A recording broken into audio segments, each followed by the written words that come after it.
మీరు గమనించారో లేదో ఈ రోజు వరకు మేము ఒక్కరి పైన కూడా అక్రమ కేసులు అనేది పెట్టలేదు తాడిపత్రి నియోజకవర్గంలో.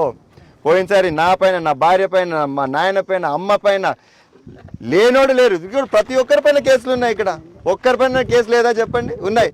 ఈరోజు వైఎస్ఆర్ నాయకుడు కాదు కానీ ఎవరి కార్యకర్త అయినా స్వేచ్ఛగా తిరుగుతున్నారు, వాళ్ళకి కావాల్సిన పనులు చేసుకుంటున్నారు, ముందుకు పోతున్నారు. మేము చెప్పేది ఒకటే, మా ప్రజలు చెప్పేది ఒకటే, ఫ్యాక్షన్ మాకొద్దు, అందుకే మాకు పెద్దారెడ్డి వద్దు అంటున్నారు. అంటే ఫ్యాక్షన్ ఉంటుందనే పెద్దారెడ్డిని రానిలేదు. అంతే కదా, అంతే కదా.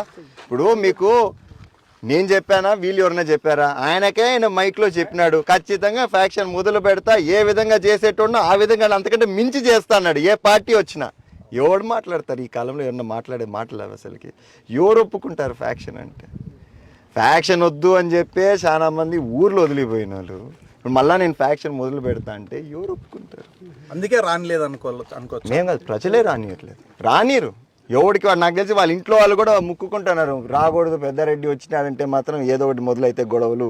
ప్రశాంతంగా ఉన్నారు ప్రతి ఒక్కరు, ఎవరి పనులు వాళ్ళు చేసుకుంటారు. నాకు తెలిసి వైఎస్ఆర్ నాయకులు కార్యకర్తలు కూడా ఇదే ఇంట్లో హాయిగా పడుకున్నారు.